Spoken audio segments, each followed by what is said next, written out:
Hello, இன்று உங்களுடன் ஒரு நிமிடம்.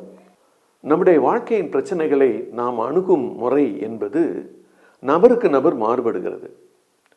நம்முடைய உள்ளத்தின் ஆழத்தில் நம்ம ஏற்கனவே பார்த்த பல காட்சிகள் பதிந்திருக்கின்றன. ஏற்கனவே நாம் சந்தித்த அனுபவங்கள் நம்மை சுற்றிலும் நின்று கொண்டிருக்கிறது. ஆகையினாலே நாம் சந்திக்கிற ஒவ்வொரு பிரச்சனையிலையும் நம்முடைய அனுபவத்தை தான் நம்ம முன்னால் கொண்டு வர்றோம், நம்முடைய சூழ்நிலையை தான் நம்ம முன்னால் கொண்டு வர்றோம்.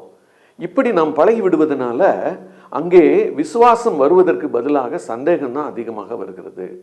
ஆனால் வேதம் என்ன சொல்லுகிறது என்று சொன்னால், விசுவாச மனிதர்களை பற்றி நிறைய நமக்கு எழுதி கொடுத்திருக்கிறது. நான் கூட யோசிப்பேன், இத்தனை சரித்திரத்தை ஏன் எழுதி ஆண்டவர் நம் கையில் கொடுக்க வேண்டும்? ஏனென்றால் அந்த சரித்திரத்தில் தான் அந்த தேவ மனிதர்கள் கர்த்தரை எப்படி விசுவாசிச்சாங்க, விசுவாசத்திற்கு எதிராக வரக்கூடிய தடைகளெல்லாம் எப்படி தாண்டினாங்கன்னு நம்ம கற்றுக்கொள்ள முடியும். அப்படி கற்றுக்கொள்வோமா நம்ம?